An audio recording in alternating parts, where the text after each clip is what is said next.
Good evening, folks. Welcome to another session from the Wise Asylum. Things are getting hotting up there, folks. It's not good. Things need to be said now. We can't be messing around waiting for people to catch up. Because if you're not catching up, well, unfortunately, you've had your time for gentleness. It's time for facts. And it's time for things to get pretty serious and put on the table for all to see. Because the game is hotting up big time. Why do I keep getting bloody messages when they know I'm on? Right, outrageous. Okay, so we'll have no more interruptions. We won't be answering any telephones tonight. So we're at a point now where we can't be messing around. There's no more, no pussyfooting around anymore. It has to be just said as it is, because it is as it is. And this government that's been voted in by the lowest vote ever, 13 million people voted in this Bolshevik system. And we know where the majority of that's come from. It's come from another branch of the Holy See families called the mosques, for the free money, because of course the mosques extort their communities for the money in order they can lend it to their associated brethren who are going to spend more and more money buying up more and more property in this agenda of invasion and replacement. Okay, we're getting close to the point where the martial law situation is on the table. For that, you have to keep eyes on what's going on in the Middle East. But the simple fact is, like they voted in Tony Blair back in 1997 for the free money, and that government went on to attack Muslim countries all over the world. Okay, and I don't think the majority of these people have realised that they're responsible for the mass murder of their own in other parts of the world. They still blame the empire. Well, you are the empire, ladies and gentlemen, because it's the empire that's moved immigration all across the globe, whether you like it or nay. The time is over for pussyfooting. These are the facts. These are the facts that my people need to recognise, and we need to start to realise exactly what's going on and the trap that's being set up here. So 13 million, the lowest vote ever for this Bolshevik system, which means the majority of the natives didn't vote, because they neither wanted the bunch of idiots that have just left, nor did they want this bunch of idiots that have just been brought in. The same again as 1997. Responsibility, taking it, is the most important thing a man can do. Humans don't seem to understand that concept, because of course the human is a concept created by the Holy See families in order they can govern you as a sinful critter. Okay, we don't have to go into detail right now on that, because we've gone into detail many times in these live streams as to why that's the case. So man has an enemy, and I'm talking about man, male, female, on this earth. And that enemy has managed to secure itself into every single operation, organisation, government, through philanthropy, through such as the Frankfurt School, such as the Saint Simonianism ethos, stemming in what we might say our time, let's say 600 years, from Sabbatean Frankism. So we're going to have a look just to show you exactly what it is that's in here today. It's banking, it's Venetian, It's four nations who are, they would class the original Semites, because Phoenicia was in the Middle East. That gets lost because the Phoenicians, Venetians, the Holy See families have a front. That front is Khazar, headed by the Rothschilds, who are the court financiers for these elites. They call themselves Jews. Well, are they? Just because they call themselves Jews? No, they're not. Their doctrine is the Talmud, not the Torah. The Talmud. That is the enemy of man. And it uses humans as its minions, as its orcs, as you might say, if we refer to the mythos given to us through the Lord of the Rings. And are they all over our nations today, ready to cause holy hell? You bet your back dollar on it that that's exactly what's going on. But it's all dependent now on what goes on in the Middle East. Because that's from that, we're going to have a nuclear conflagration. It's going to be completely controlled. The world's going to be in shock and horror and shit itself. And the government are going to call for martial law across the Western world and probably across the whole world. China's already got it. So the nations that haven't already got it in sync, it's going to be called down because people are going to shit themselves. Well, don't shit yourself, ladies and gentlemen, because what is going to take place is a planned operation for a specific reason. Martial law. Okay? You've got two sides, basically, in all countries across Europe and America. Immigrants, natives. There's the premise for the corporate state to turn around and say, we have a duty to do this. No, you don't. No, you don't. Because it's contract. It's a contract that they're going to offer on a duty of care. They're not de jure. They're not de jure governments. They're not de jure police. They're not de jure militaries. They are private, for-profit, corporate militia, you might say. And it's huge. It's a massive gig because people have just not been paying attention to what's going on. And they've not been paying attention for the last at least 200 years. But it's on. The game is on.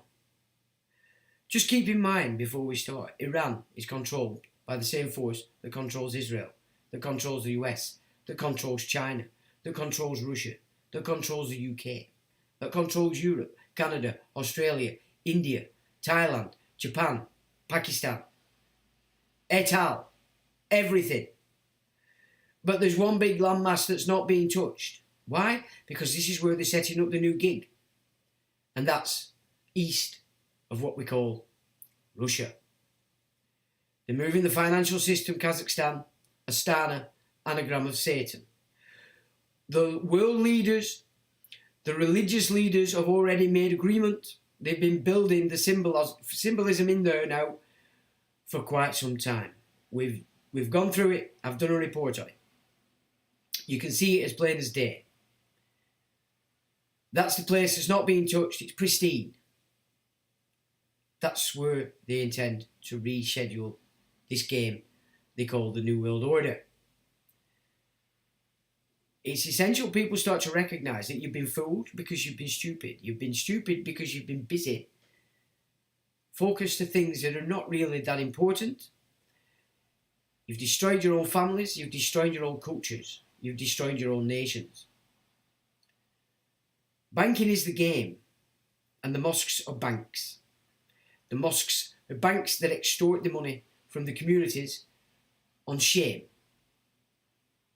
So it's a bank, nothing different.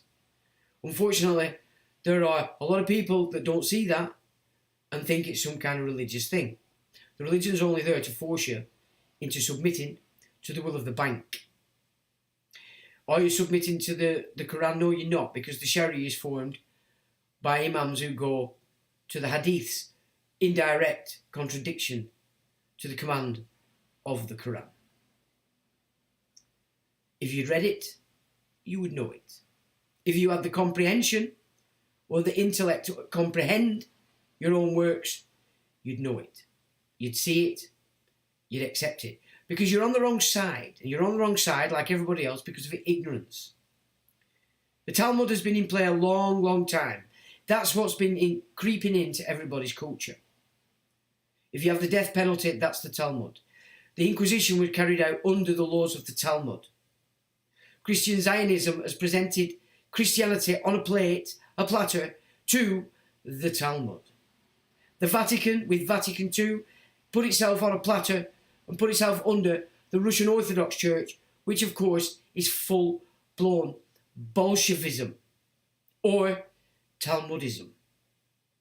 The Arabs are in. They're all fixed into this. Everything. There is nothing separatist from this system that's been created around this concept called the human. It's man, male, female, not human. You will not find that term in the biblical script. You will not find that term in any ancient scripture. Person, again. You know, the father of the beginnings, which is what you get to when you correctly translate the Hebrew Genesis, makes it very clear in the old biblical tradition. He has no respect for persons. I've done a live stream on it. I pulled out 10 or whatever amount of phrases from the Bible where it's clear the father of the beginnings does not respect persons. Persons, of course, are the rights afforded to the human. The human. Not man. The human.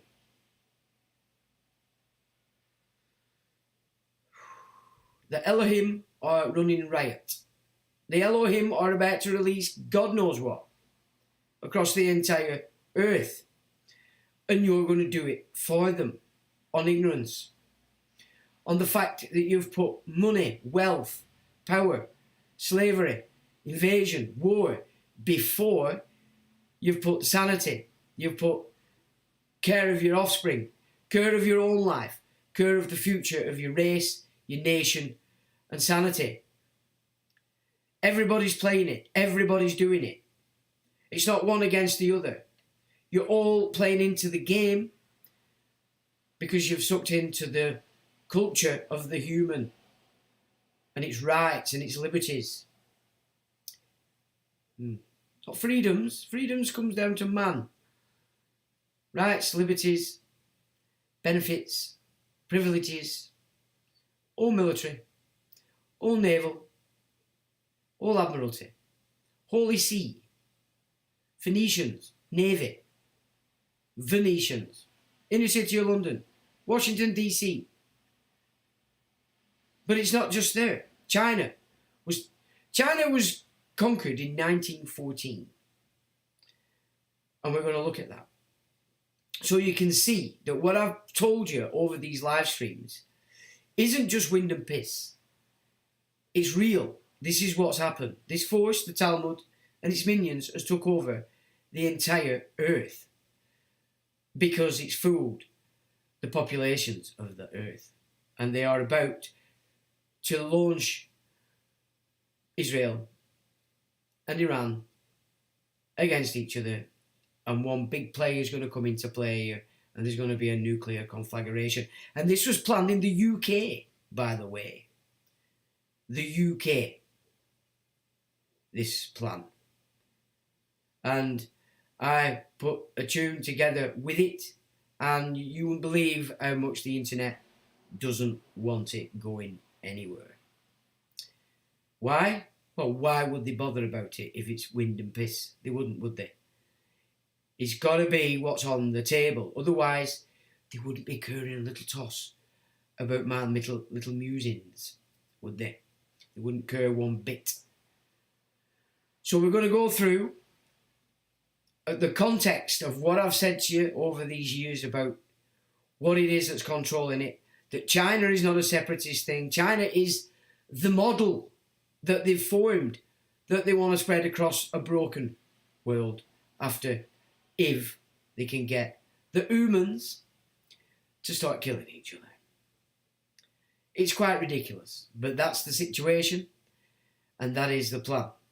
And we need to awaken to this reality, to limit its damage. Whether we can stop the games they're playing, I very much doubt. But we can certainly limit its effects in the nations that it's intending to pull under full martial law. Remember, martial law is no law, and all contracts are off, void, done. And they need that. They need that for next year. It's the Jubilee.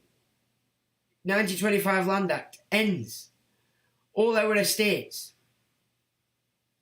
Remember, the Bill of Rights, William and Mary made it clear that they were handing Parliament the administration rights to the estates of the people. What is the people? Well, they also made clear that in their proper persons. So what's a proper person? I think that's the way they term the people.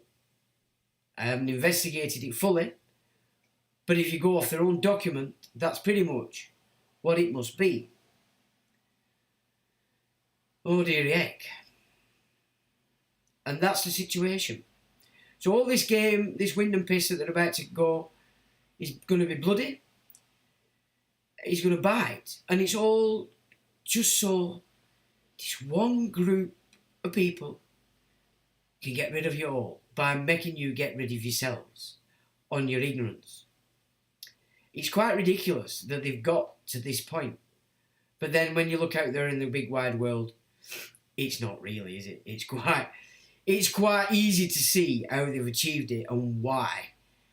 And that is the sad state of affairs that we find ourselves in October 2024. You've got diversions everywhere. They're playing with genetics. They're playing with your DNA, your records of it. What are they doing with it? Well, there's a lot of talk about specifically creating biological weapons specific to certain genetics. We've known about this for a very long time. But all of a sudden, BlackRock by Ancestry, it's got all your DNA in it because you've been giving it them, because you wanted to see if you were related to some hoity-toit, so you could run around the street bragging it to all your neighbours, because that's what's important to some people. And of course you've got 23andMe. The entire board has just resigned. There's a lot going on in relation to games with your genetic data. You've got 6G kicking in. You know, it really does look like the 2020 gig was set up because they were upgrading the system to the 5G. And there were going to be consequences. I've listened to something this morning, it was quite interesting, by accident, but it came on, I listened to it, where this guy's actually talking about the difference between the conscious mind and the subconscious mind, and how your subconscious is formed in that first 7 years. We know this. And that at a grown-up age now, 50s, 40s, 50s, 60s, you're still only functioning, you're functioning on 95% of the subconscious implant that was put in there between 1 to 7. You're only playing with maybe 5% that you've created yourself as you've grown. And that makes perfect sense to me. So basically what he's saying is your state of mind at any given time is creating the genetic changes, the way your genetics are operating within your being and then expressing itself. So that gig that went on 4 years ago is more than likely just to have an effect on the minds of people that did the deed, because they didn't take them long to unplug it and tell you basically it were a lie, it were a blag, that they didn't force you, even when, you know, on fear you thought they did. To affect your mind, to affect your mind, to affect your DNA, to affect your capacity. So my blag back then that the actual only V was actually coming out the television and it was hitting you directly in the mind still rings true in my opinion. So it's been a good long-winded game. They've done quite a lot, they've achieved quite a lot, and now they look to be ready for this extremely nasty shift in its entirety to the way that we all live. The expectations of how we live, to feed ourselves, freedoms that we've known in the West for a very long time, that one particular group want to take away. I mean, it's quite ridiculous if you actually listen to some of these mouthpieces of these bank tellers that call themselves imams who are laying it out. It's not good, and I've bitten my tongue for a very long time in relation to not presenting a lot of this stuff on these live streams, or indeed on any of my platforms, because you're always hoping that people will wake up. And it doesn't seem to be the case, which is sad, because if it doesn't happen, then everything that these Talmudists want is going to play. It's going to work itself to a play, and people are going to start to act it. And that is the real unfortunate game in all this. You've already been locked down. The mindset's there. The mindset's already there for the majority. The fear is rife amongst people. Rife.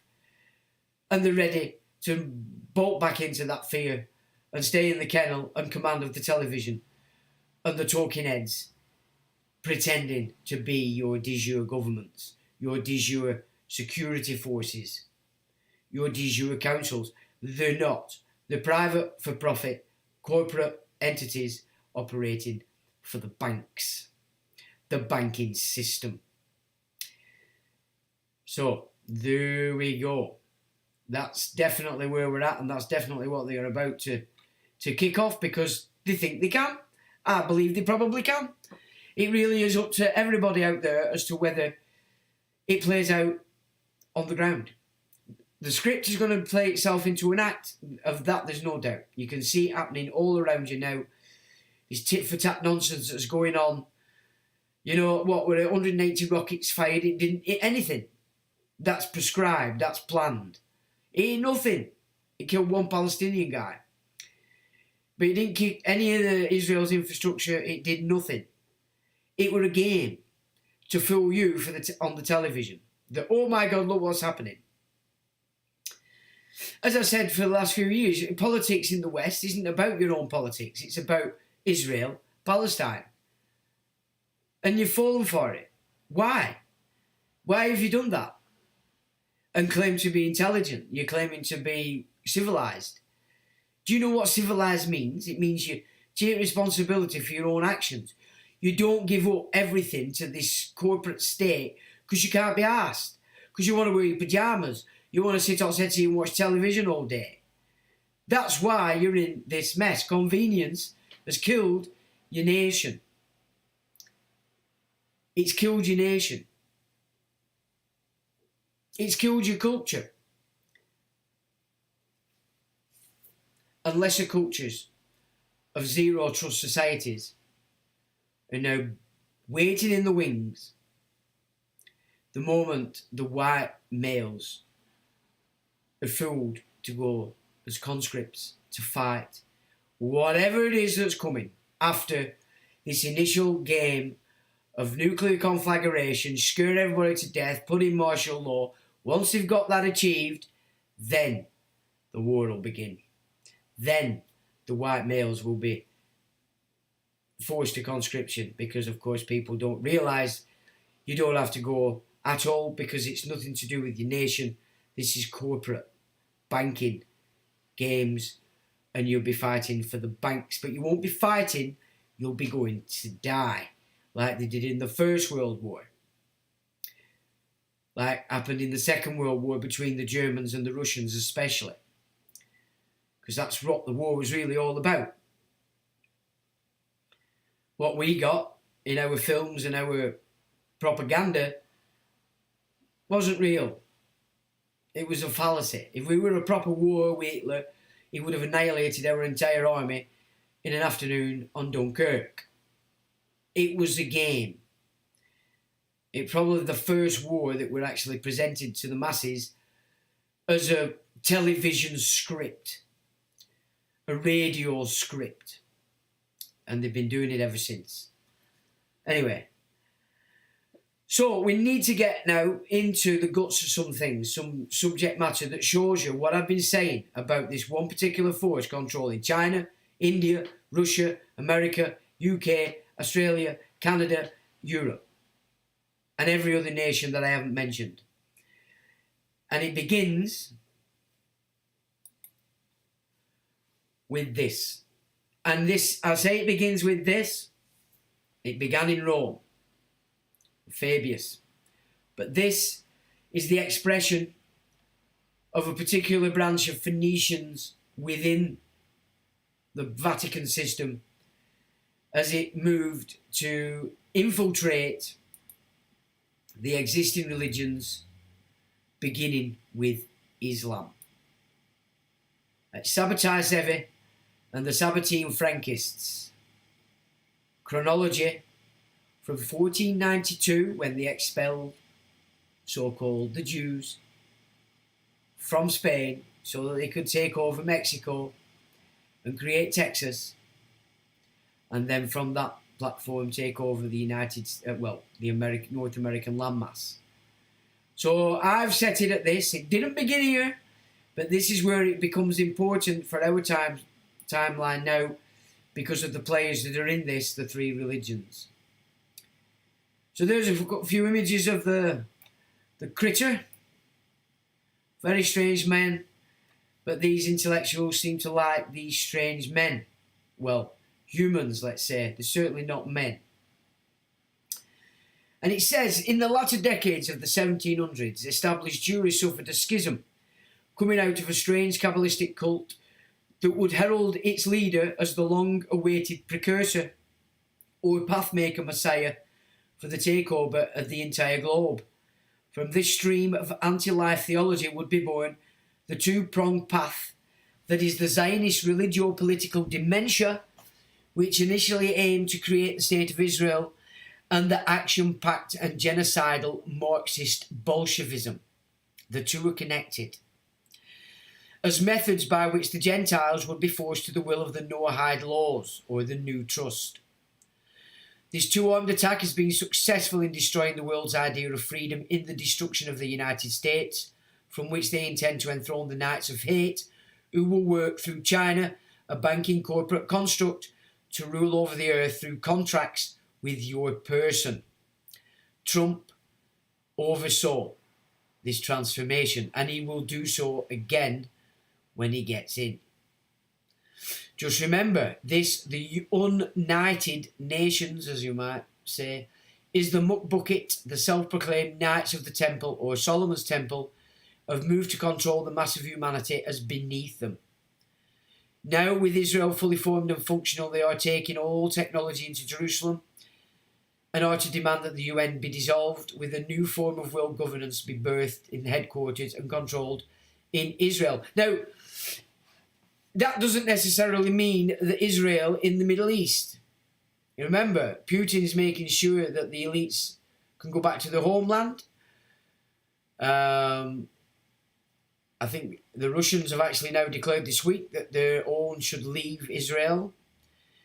So where is this Israel and this Jerusalem that they're actually speaking of? Because it doesn't necessarily have to be in the Middle East, especially if they're about to kick off a nuclear conflagration. So, Khazaria is the Ukraine, but also we have Kazakhstan, Astana, where they're moving all the central finance again, okay? So, ambiguous as to where this new Israel and new Jerusalem is actually going to be.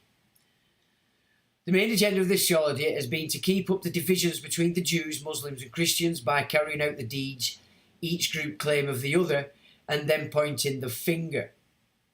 From this division, the money and credit offered by the elite of this fig is always going to be required through the Zionizing of Christians, they have created what is best described as the chosen Gentiles they intend to allow to exist into the future until their help is no longer required. Well, when you go to war, there's your end game.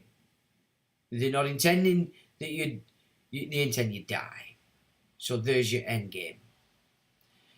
In the generation preceding Sabbatai Zevi's advent and rapid spread of the teachings of Rabbi Isaac Luria and his school had resulted in a grafting of the theories of the Kabbalists, the de facto theologians of the Jewish people in the 17th century, onto the traditional Jewish view of the role and personality of the Messiah. Mystical Lurianic speculations about the nature of the redemption and the restored world, Lomacticum, I can't say it, sorry, which has to follow upon its heels, added new contents and dimensions to the popular messianic folk myth of a conquering national hero, raising it to the level of a supreme cosmic drama.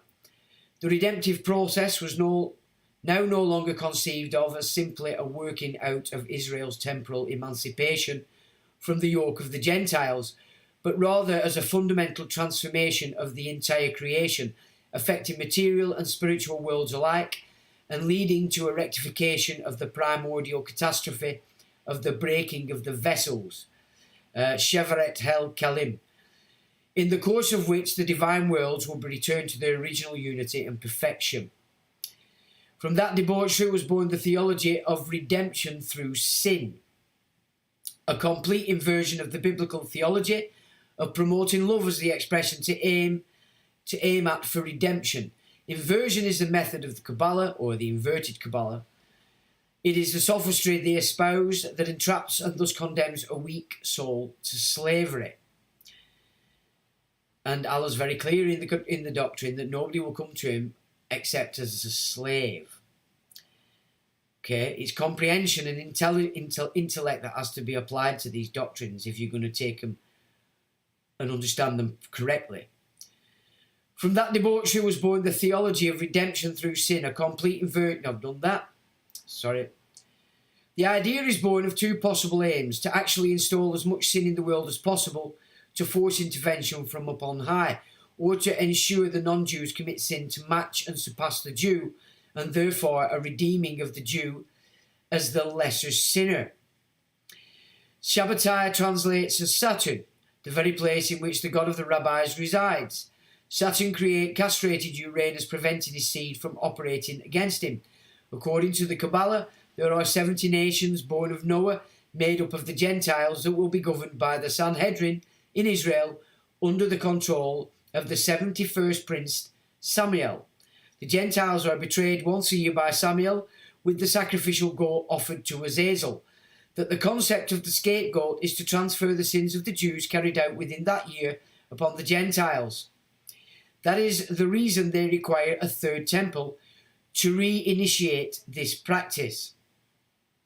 We must not forget that the most powerful of the break-off cults from the Sabbatean doctrine, the Don Meh, came from within Turkey and mixed with Islam.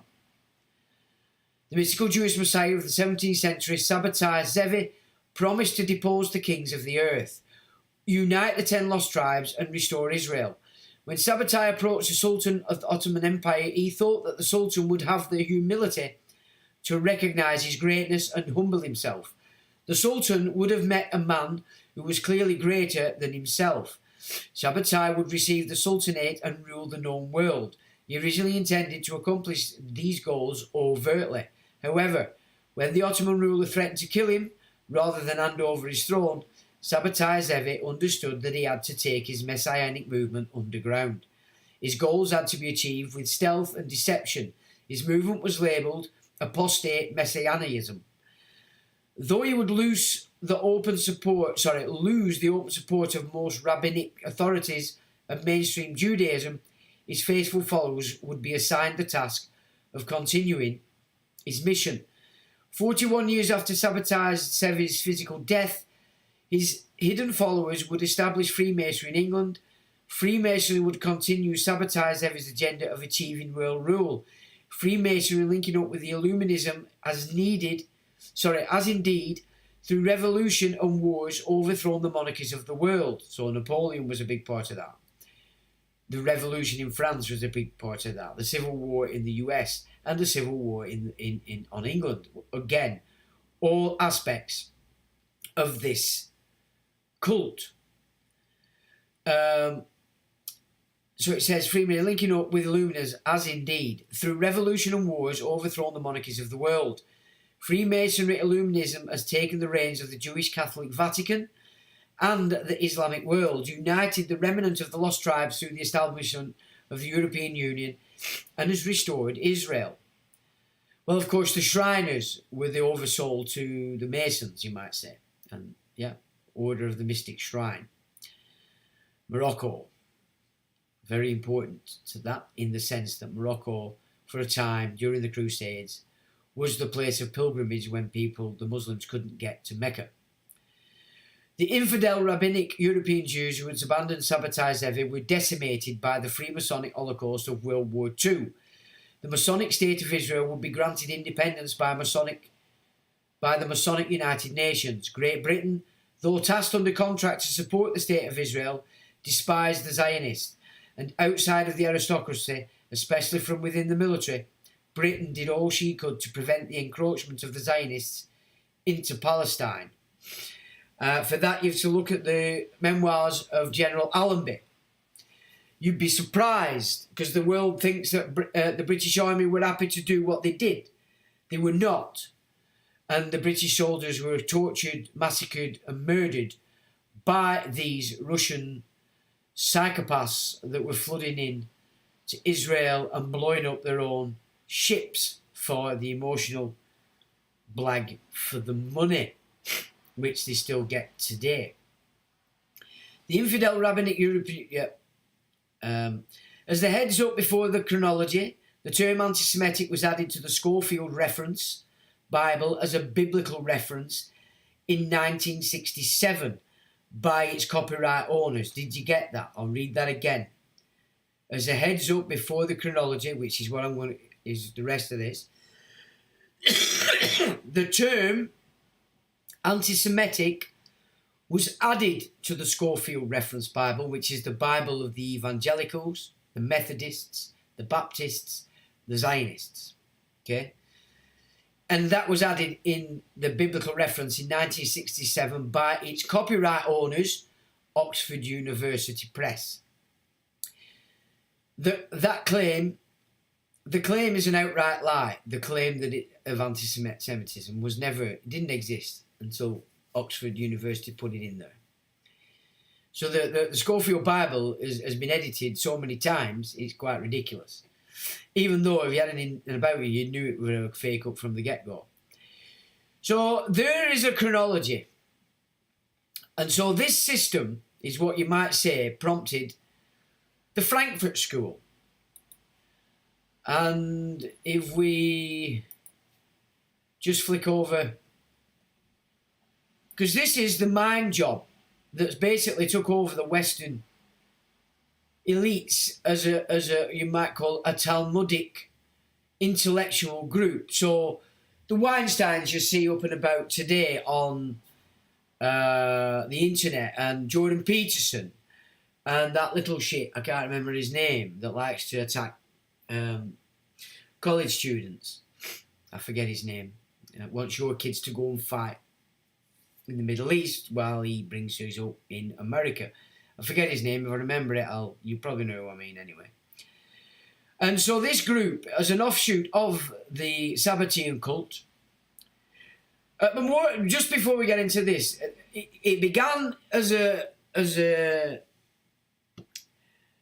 subversion of Islam, but it moved on into the subversion of the Catholic Church through Jacob Frank. So he came later as a reincarnation of Sabbatai Zevi. So you can see first it got into Islam, then it got into Catholicism, enough because of the might and power of the Jesuits, of course, who were another branch of these Venetian families, the military wing of it. And so Jacob Frank's ethos as a rebirth of this Sabbateanism was fully supported in the Vatican again by the Dominicans, who were using the Talmud on the Inquisition, and the Jesuits, etc., etc. And so it's this is how the Talmud system has sort of subverted everything else and got us to the position that we're at today. So there are some faces heavily involved in the Frankfurt, what we know as the Frankfurt School. It wasn't actually originally called the Frankfurt School, but that's what we know it as. So these are these so-called intellectuals that were planning the way forward to slowly and surely subvert the morality, the thinking of the Christian. And Methodism, as I've said before, was a construct. It was a construct created in its first instance to change the Christian from give unto Caesar to get in the mills and work your little ass off, get taxed for Caesar because Jesus said. So Methodism was a mind job of a program, in essence, to change the entire mindset of the Christian in order they were ready for the Industrial Revolution. And it traces back to Macclesfield here on England, and back in the day I did a lot of legwork, went out there, had a look, got the feel of it, went to the museum. And of course, if you're studying these subjects, it's always good to go there to where it starts, because the energies are still there and you can pick them up, and it helps you to see the picture. So Methodism was a major play in relation to how this system infiltrated Christendom. And of course, we're talking about specifically Protestantism at this stage, but Jacob Frank was busy doing the same in Catholicism. So there's the faces of these fruit bats. And it says the Frankfurt Group, because that's what it was originally called. One of the thinkers to whom the soul of the Frankfurt Group, or school, is attributed is a man called Georgi Lukács. He was an Hungarian Marxist philosopher and a philosopher of Leninist strategy, but shifted the Marxist method to focus on the cultural attributes. He fomented and agitated for the creation of subversive programs to be operated after the success of the military principles of Marxist revolution. Okay, Marx was a demon. Even his father pretty much said so in his letters. The people, his family, all made it clear that while they loved him because he was part of the family, he was basically an evil sort of SOB. So it was known. He did a lot of his study here on England, so it's part of the aristocratic class that have been on these lands since at least Charles II, which through him they gave us the Medici aristocracy, Camilla today being the queen of that very family. So the Medicis, the Holy See, did quite well at taking over this land, as it were. His compadre Antonio Gramsci believed that a new person must be culturally created by a Marxist socialist state and could succeed. His focus was on the fields of education and media. Lukács believed that the existing cultural norms had to be destroyed in order to replace them with something new. He said, "I saw the revolution and the destruction of society as the one and only solution to the cultural contradictions of the epoch. Such a worldwide overturning of values cannot take place without the annihilation of the old values and the creation of the new ones by the revolutionaries. Sanctifying such an inner need to control others comes through the tikkun olam, which gives license for those who hold this as a divine right to destroy your culture." Okay? Together they founded the Frankfurt Group Network, and there is Georgi Lukács. Lukács' ideas, along with those of Kant, Hegel, Marx and Freud and Weber, provided the main protagonists with the theology for what they claim was a move to learn from and synthesize the works of such varied thinkers. The term Frankfurt School arose informally to describe those affiliated or merely associated with the Frankfurt Institute for Social Research. The Institute for Social Research was founded in 1923 by Karl Grunberg, a Marxist legal and political professor at the University of Vienna. as an adjunct of the University of Frankfurt. It was the first Marxist-orientated research centre affiliated with the major German university. However, the school can trace its earliest roots back to Felix Wheel, who used money from his father's grain business to finance the institute. The real financial power behind the group was the American Jewish Committee. Now, before we go further on that point, we need to look at where no, we're not going there yet. Sorry, I've missed out a piece. Oh, bugger. Never mind. Okay. Now they've got Antonio Gramsci.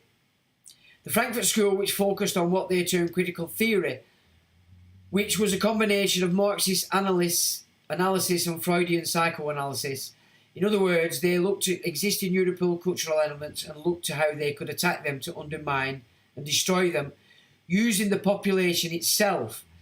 Classed as Gentile, the European masses were seen as subhuman and therefore must be herded into line.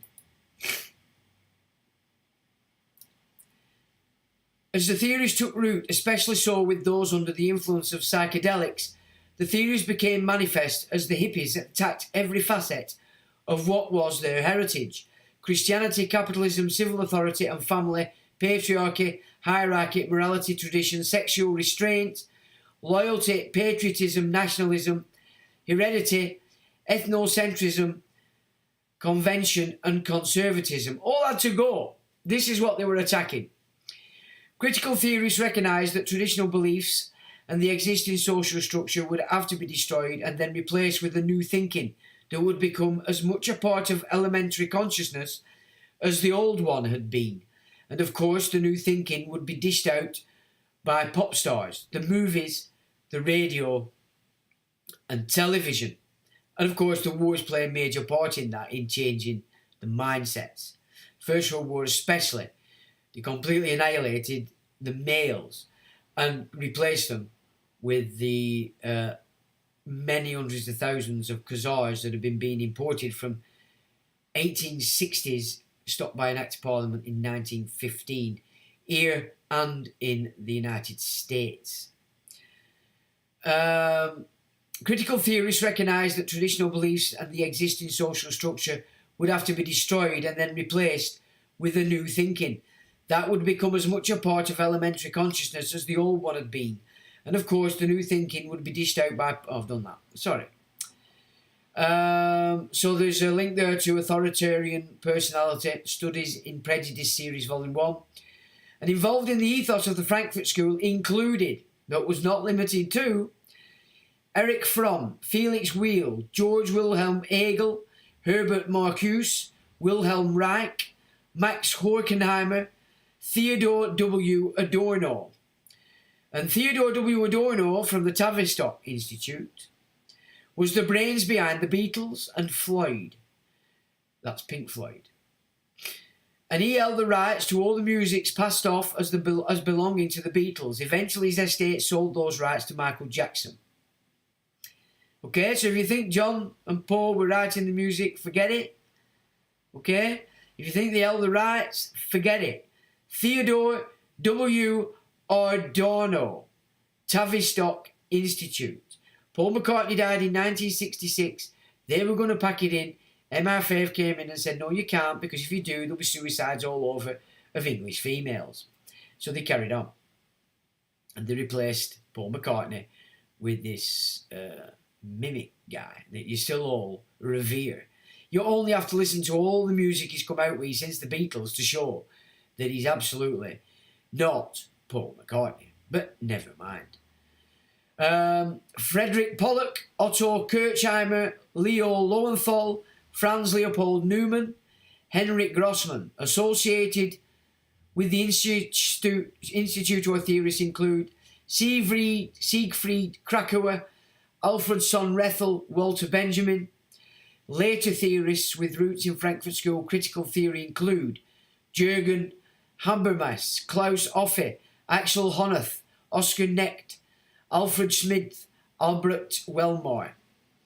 Lukács also influenced the Frankfurt School, the Praxis School, the Budapest School, Walter Benjamin, Lucien Goldman, Imre Lakatos, Karl Polanyi, Guy Debord, Tom Rockmore, Moshe Peston, Richard D. Wolfe, Costanzo Preve, Lizette Kolakowski, Kirill Kosick and Frederick Jameson.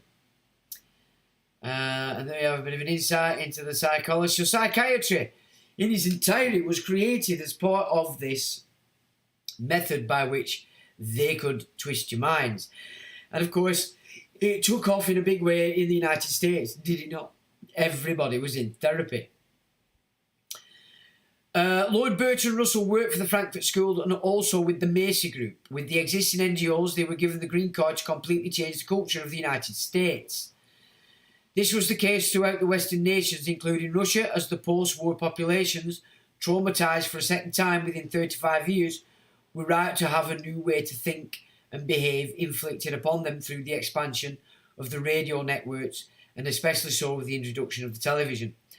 Russell oversaw the change in social and cultural norms, producing abortion, debauchery, and the destruction of the family as a new and acceptable foundation for a healthy society. So there's your 60s. His specialist arena would be in techniques of psychology. In the 1950s, he wrote in The Impact of Science on Society, quote, "Physiology and psychology afford fields for scientific technique which still await development to great men."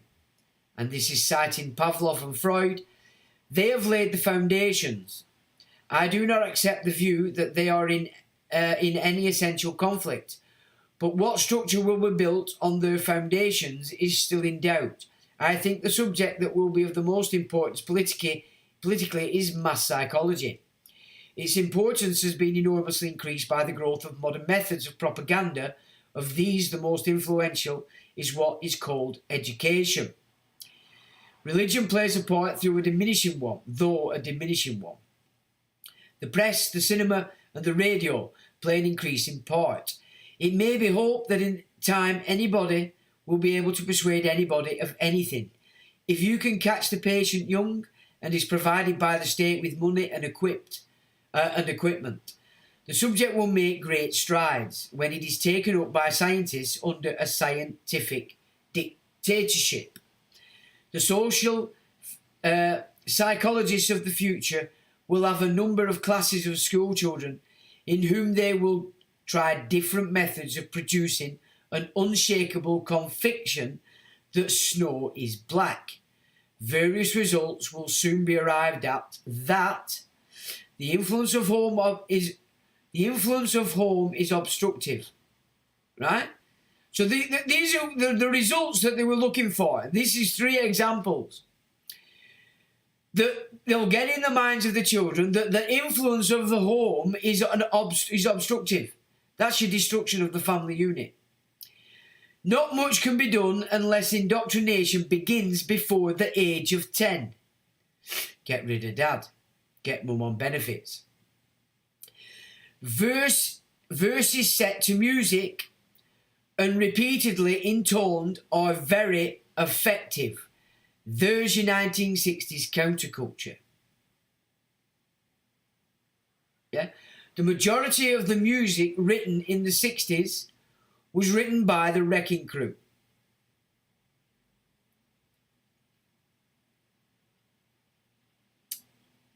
Yeah.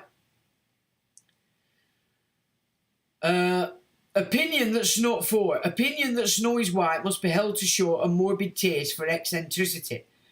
But I anticipate it's for the future scientists to make these maxims precise and discover how much it costs per head to make the children believe snow is black, and how much less it would cost for them to believe snow is dark grey. Although the science will be diligently studied, it will be rigidly confined to the governing class. The populace will not be allowed to know how their convictions were generated. Every government that's been in charge of education for a generation will be able to control its subjects securely, without the need for armies of policemen. Now, 1997 is when they changed, in its entirety, education. It began in 1984 I left in 83, so we got the last of the older English education. It started to change in 84, but Tony Blair, voted in by this other banking system, free money people, changed the entire education system to a position of programming, using linguistic programming. And that went across the board in all the corporate arenas, your media, your police, all were being trained in the many courses that everybody's been sent on since 1997, have had this linguistic programming shoved into their mind. And they have no clue that that's what's happened to them. And the children have been having it stuck in their mind since they can get you into school, get you into childcare even. That's where Ofcom comes in. You have to be Ofcom connected if you want to be getting the government's handout for childcare. If you're a childcare operation, the only way you're going to get paid by this is to register with Ofcom so that you can then take the money that the people are allocated for childcare. Ofcom are in, the childcare system is dancing and it's telling babies. It started to program babies. Can you see the game they've played? Where are we? From the studies, they developed sociology and anthropology and other social structures that would remove rights and freedoms from the European Gentile populations. The social structure they aimed to subvert was the morality of the gospel. The authority claimed over those they deemed subhuman or subject to the dictates authorised by the elect. The rules they dish out are not the rules to which they themselves adhere. They hold humanity in contempt. They do. Humans are monsters, remember that. They've created the concept of the human because they hold it as a monster. They can do this in their twisted logic. But it satisfies spiritual law because, of course, you're doing it yourself. The karmic kickback goes where? Not to them. Georgi Lukács in the early 1920s as the People's Commissar for Education and Culture in Hungary moved to subvert the morality of the populations to create a highly sexualised culture. He was beta testing his theories of culture and family subversion. In essence, they used what were established norms in the European cultures and turned them against the same. Perhaps the greatest example of this strategy was in the aftermath of the Second World War, when the guilt for the concentration camps would be laying at the feet of the German people. From this achievement, the same underlying force behind the Frankfurt School could act in all strata of global politics without the glare of the European populations. And if such did raise its head, the cry of anti-Semite would be unleashed. The Frankfurt School moved to America in 1933 when the Nazis came to power in Germany, when Hitler got his New Deal, and when Roosevelt got his New Deal. Yeah, 1933. Banking came off gold. You became the collateral. The birth certificate was floated on the stock market. They've took all your property, your estate, your offspring, because you're a parent and they're classed as children. We've gone through this. So much happened in 1933, and this is when this system moved to the United States to do the same. Although they'd already been prepped with that by the Rockefellers taking over education in the US and Carnegie taking over the libraries. Norman Dodds expresses and explains exactly what went on with the foundations in a series of books, and if they're still available, video interviews that he did with a particular guy. I can't remember his name, the guy who gave us the Jekyll Island book back in the day. So it's all been out there and it's all there, and it does seem after 2014 all that knowledge was lost to the internet and it became something completely new. But back in the day, that's what everybody were dealing with. And it doesn't seem to raise its head anymore in so-called alternative media, which is sad. Where are we? When the Nazis came to power in Germany, yeah, most of the thinkers came to the United States and many became influential in American universities. His headquarters at Columbia, Frankfurt's critical theory became known as cultural Marxism, the coat of arms for Columbia University. Now we get Saul Alinsky. The Cloward-Piven strategy, first opposed in 1966 and named after Columbia University sociologists Richard Andrew Cloward and Francis Fox Piven, as a strategy sought to hasten the fall of capitalism by overloading the government bureaucracy with a flood of impossible demands, thus pushing society into crisis and economic collapse. The National Health Service has been used to this effect in Britain. Has it not? It's fleeced our economy and it's turned you all into drug addicts. Yeah, that was released, remember, by Attlee straight after the Second World War, and everybody were in a bit of a and the baby boomers know nothing else. The key to spark this rebellion would be to expose the inadequacy of the welfare state, which there wasn't really one. Cloward-Piven and his early promoters cited radical organiser Saul Alinsky as their inspiration. They proposed a massive drive to recruit the poor onto the welfare rolls. Cloward and Piven calculated that persuading even a fraction of potential welfare recipients to demand their entitlements would bankrupt the system. Use your rights of personage, as a human. Benefits, privileges, which also means you can go to prison. You have to pay fines. You have to have a licence for everything. Man doesn't need it, but humans do. Saul Alinsky and his rules for radicals. So you've probably not heard of this guy before, but anybody that studied this subject matter, he's very well known. So 1, power is not only what you have, but what the enemy thinks you have. 2, never go outside the expertise of your people. 3, whenever possible, go outside the expertise of the enemy. Make the enemy live up to its own book of rules. Ridicule is man's most potent weapon, and I know that well.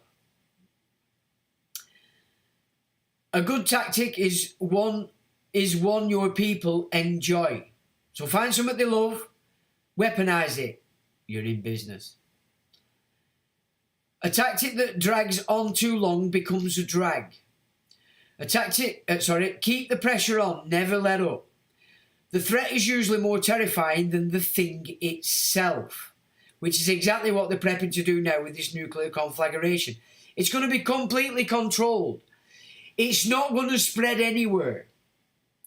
It's going to be an event for another event they want, which is you to shit yourselves and call down martial law, or at least not disagree with this Keir Starmer fella and whatever else we get. Trump will do it because he's already operating on dictatorship. He's telling you.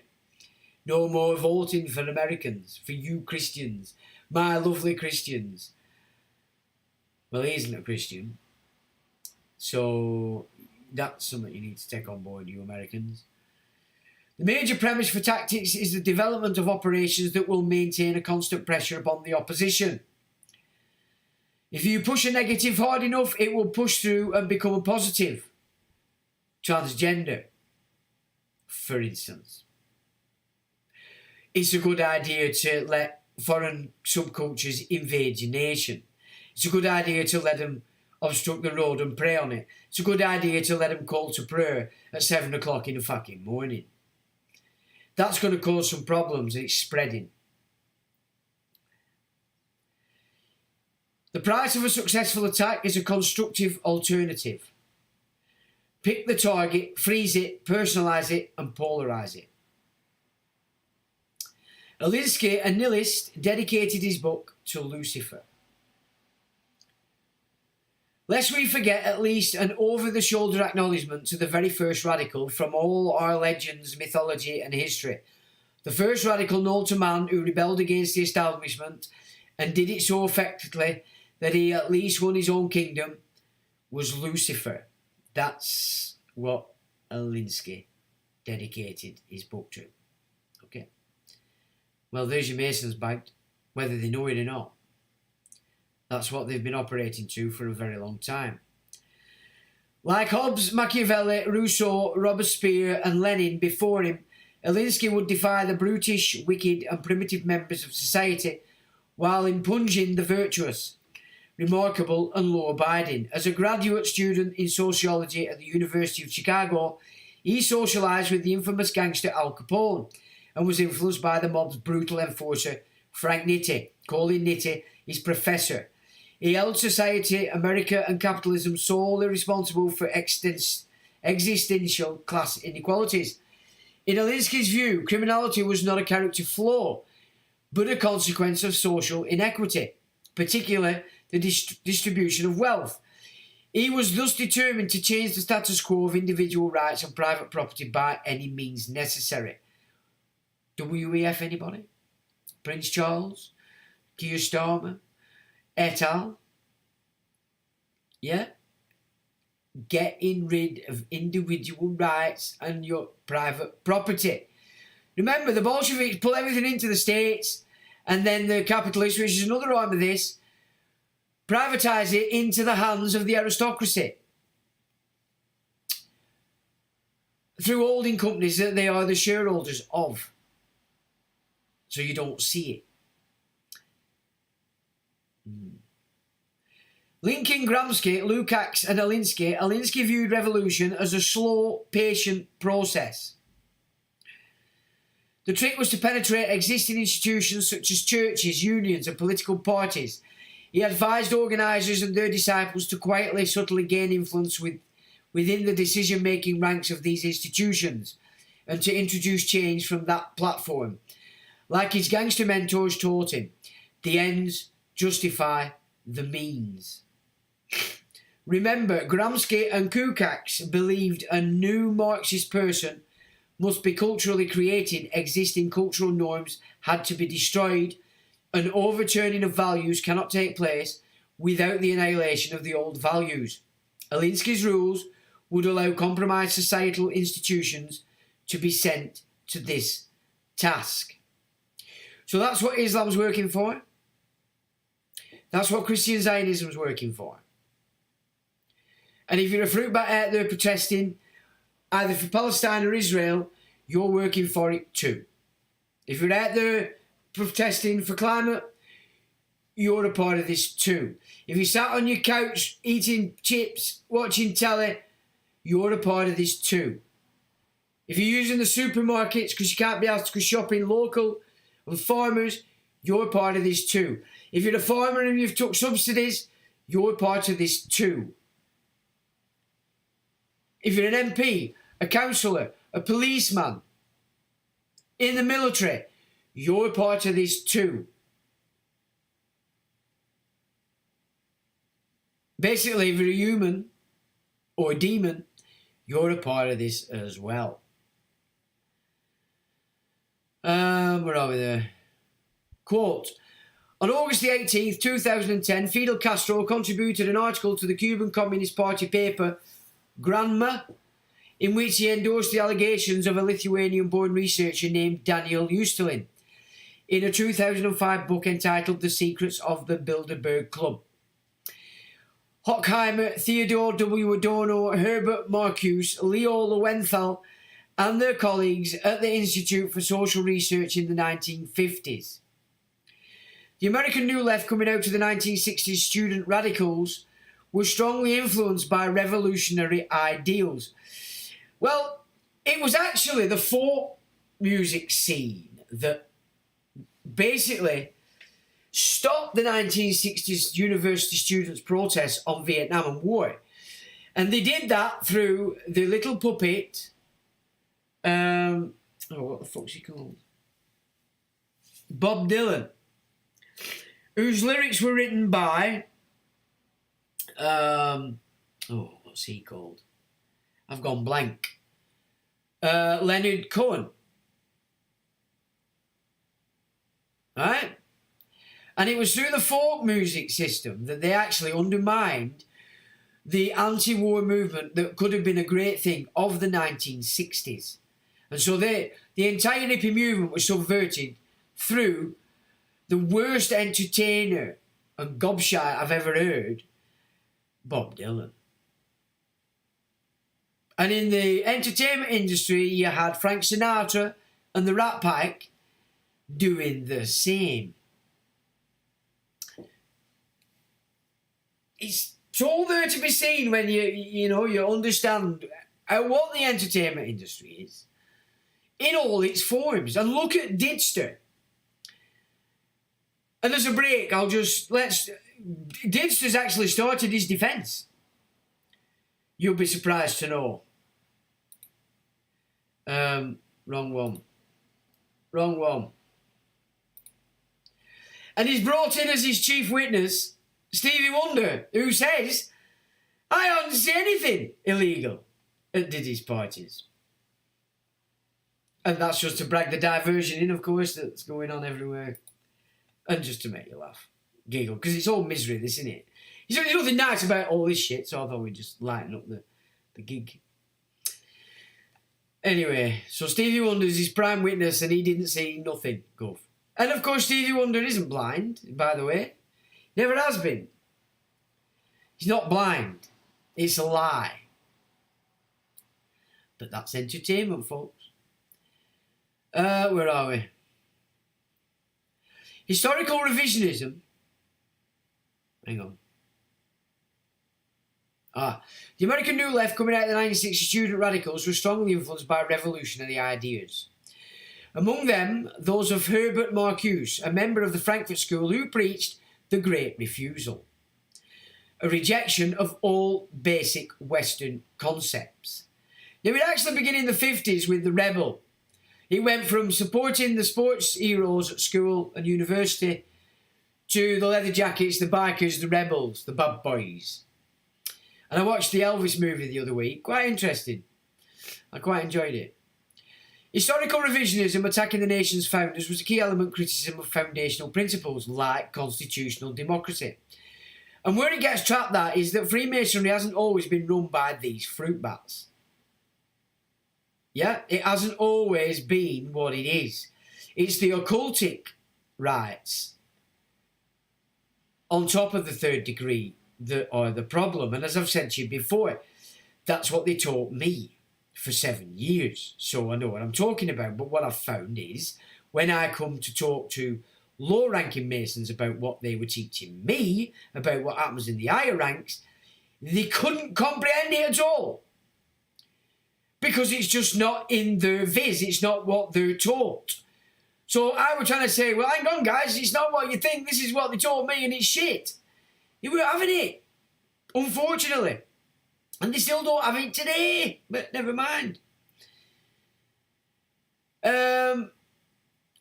So, like constitutional democracy, rule of law, natural rights, majority rule and limited government was crucial. Annihilation of such values would pave the way for the wide acceptance of Marxist ideology. And that's Herbert Marcuse. So this is your 60s again. Critical theory fostered the format of beliefs, attitudes and values that we have come to know as political correctness. How many of you do that? Now, I put something up the other day. And it's an image. Because this is important for my people to understand what's happening in your schools to your offspring. Right? But they wouldn't allow it. They wouldn't allow it. Facebook. And nobody could. This is how they've got you. Where is it? I'm sure I had it. Where the hell did I put it? You know, I thought I got me so well organised today.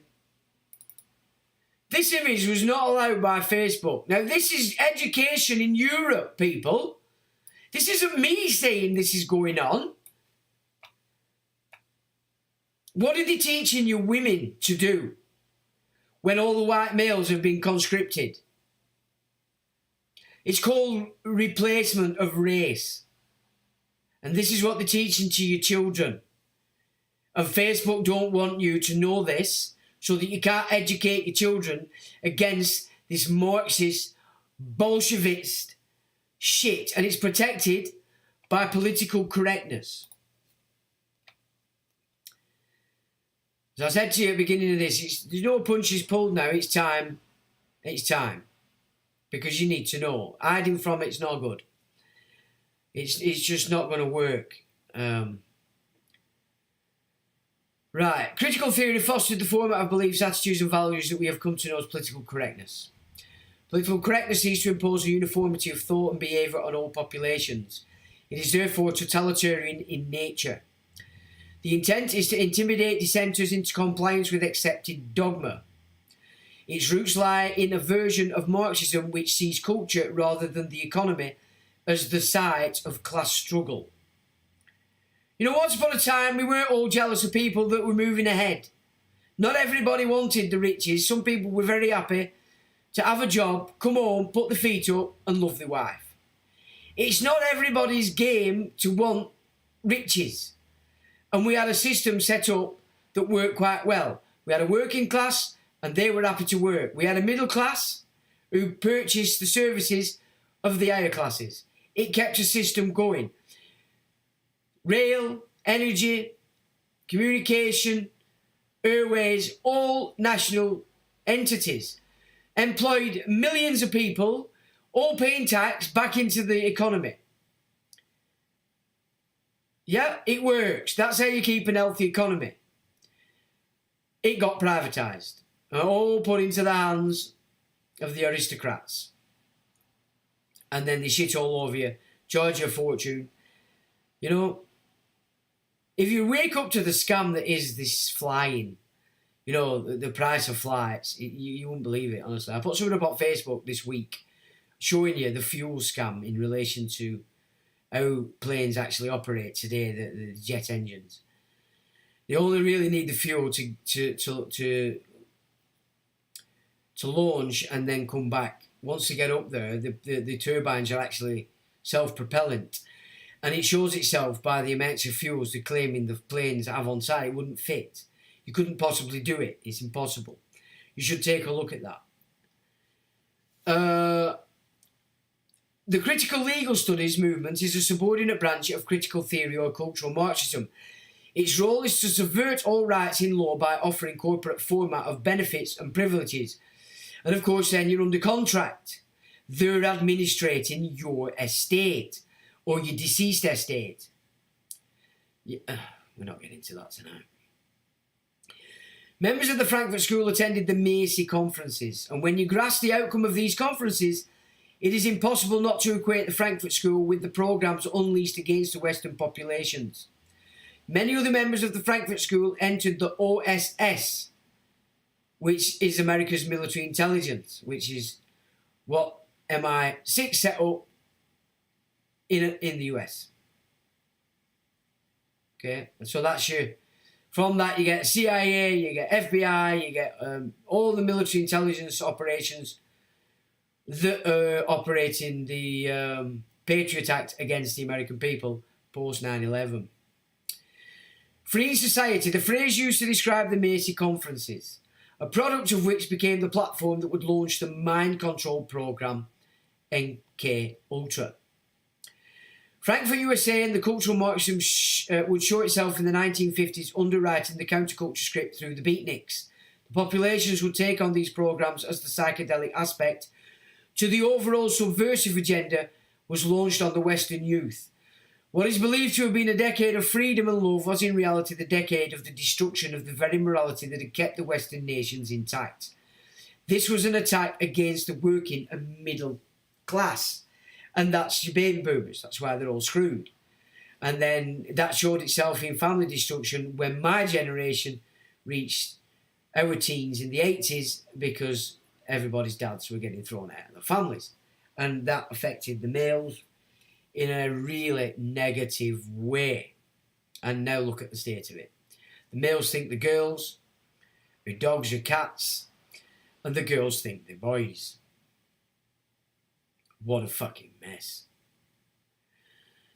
The sheer size and power of this agenda alone is only one part of a twin attack against the white Europeans on all continents. The second, equally as sinister, in fact perhaps more so in relation to the capacity of choice, would be the launch of a biological attack through the fear-based enforcement of the virus-ridden polio vaccines. And that began in the 1940s, ladies and gentlemen. They put everything in. Oh, herpes, everything you can imagine was thrust into the white races after the Second World War. Psychedelic preparation for the Frankfurt script.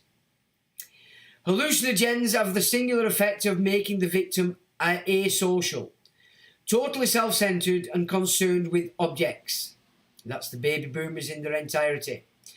Even the most banal objects take on the aura and become timeless and delusionarily profound. In other words, hallucinogens instantaneously achieve a state of mind identical to the prescribed by the Frankfurt School theories.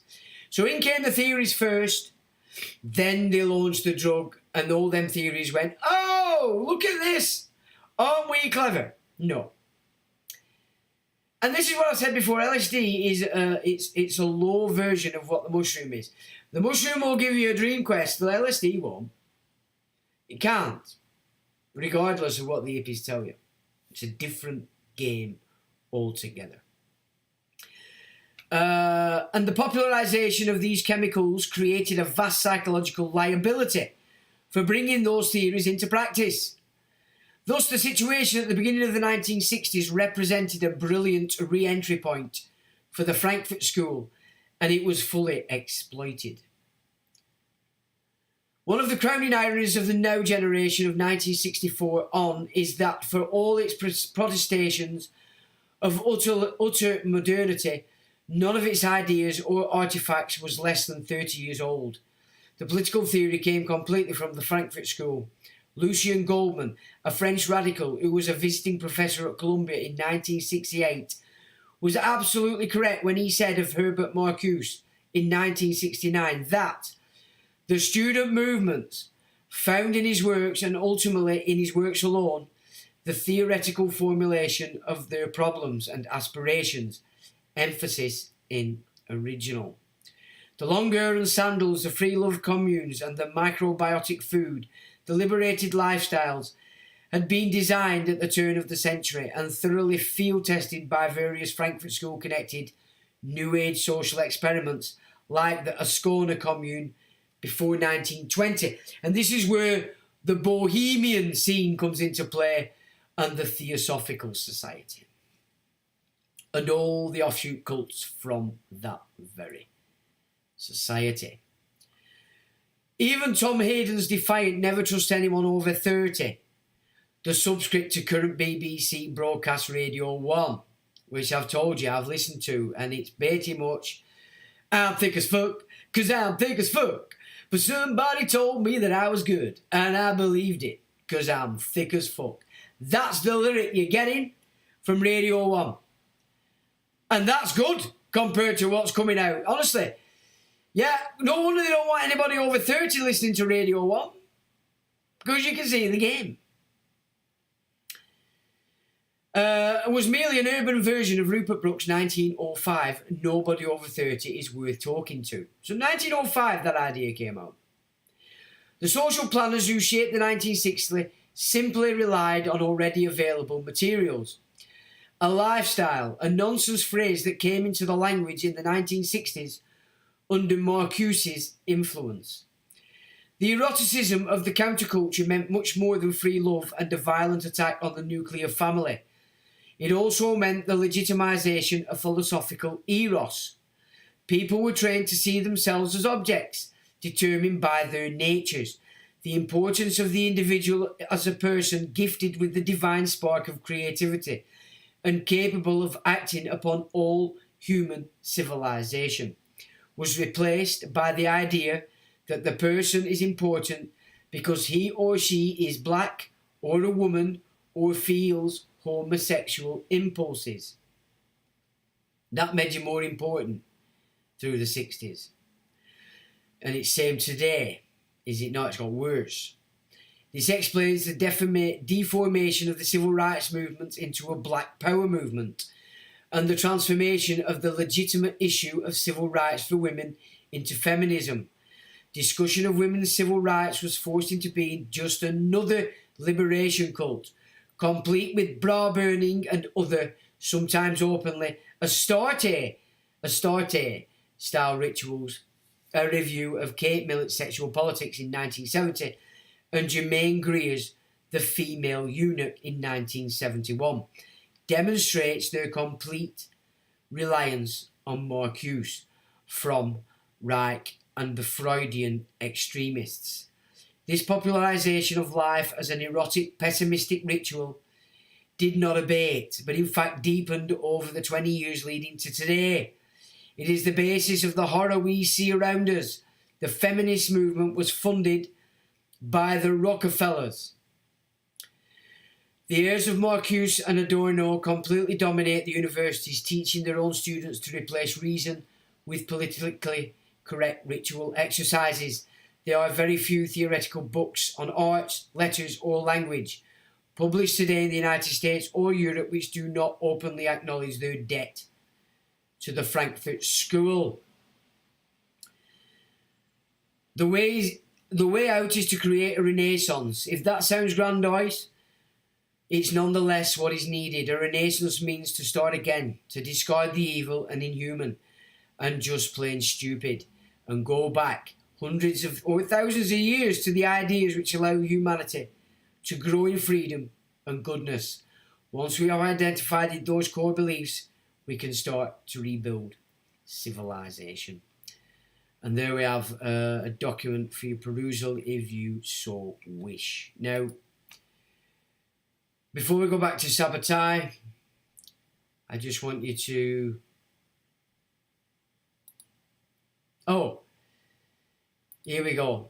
So, before Sabbatai, before the Frankfurt School, which created the Frankfurt School, you might say.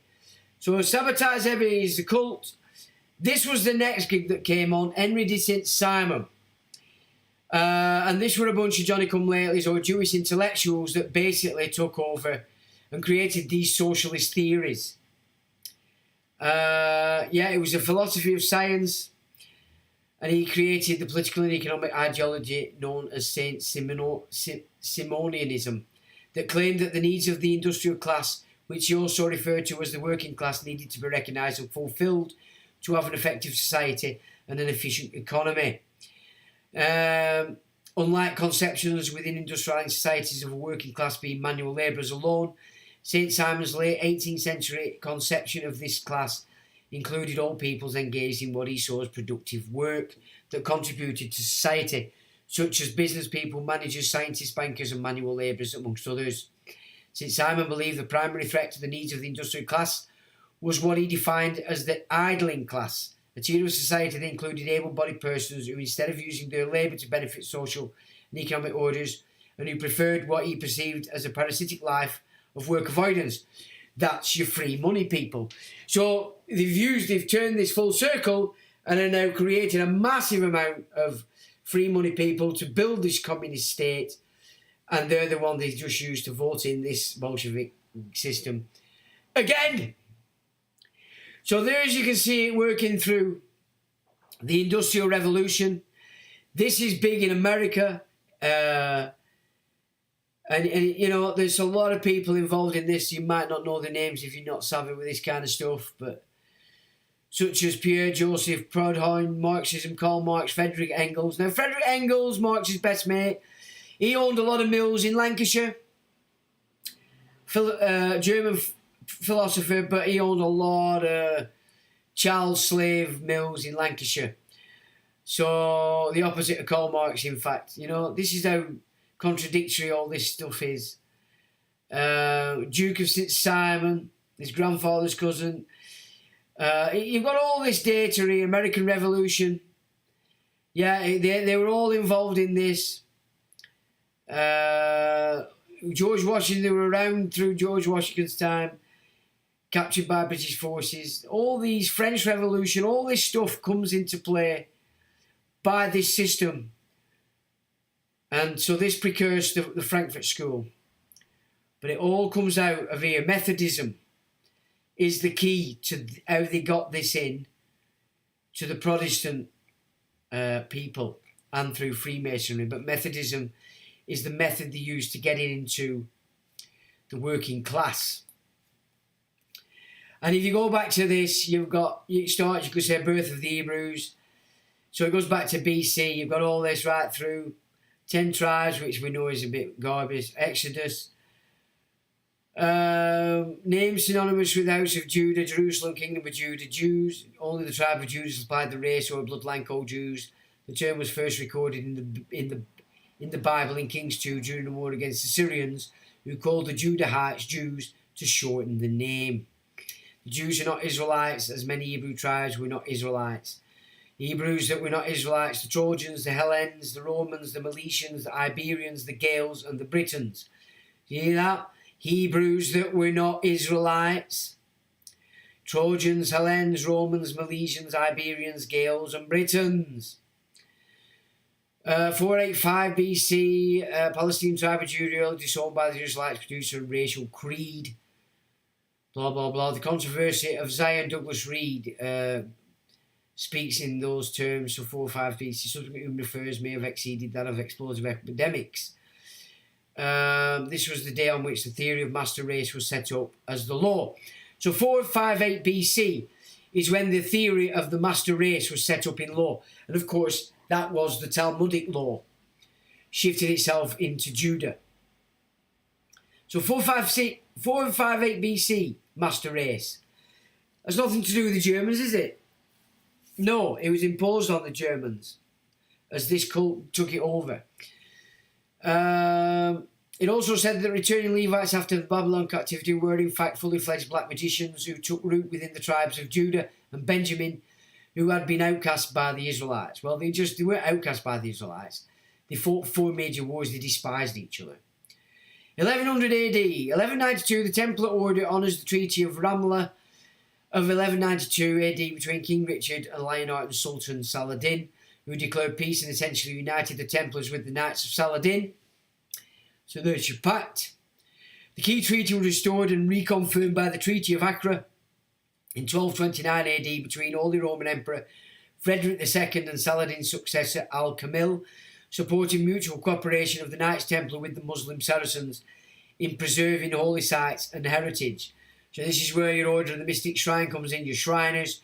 So Freemasonry, to keep it seen as it is a Jewish thing, the oversoul to that was the Shriners, and this is where the deals between the Templars and the Arabs were coming into play, and this is why we've got this situation today.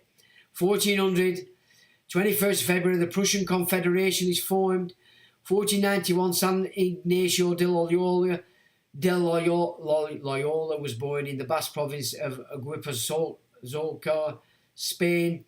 His parents were Marranos, which are Jews pretending to be Catholics. And at the time of his birth, the family was very wealthy. 1492, the Jewish expulsion from Spain. So that's when they sent the Marranos all over Mexico and into creating Texas. 1492, the first known Illuminati order, the Alumbrado, was founded in 1492 by Spanish crypto Jews called Marranos. So the Illuminati, the first order, the Alumbrados, was fully 100% crypto Jews. Okay, they were a Jewish sect that feigned conversion to Catholicism and formed their own mystical version of Christianity, yet more in line with Freemasonic theology. Interesting also is the fact Ignatius Loyola, while studying at Salamanca in 1527, was brought before an ecclesiastical commission on a charge of sympathy with the Alumbrados. Well, of course he did.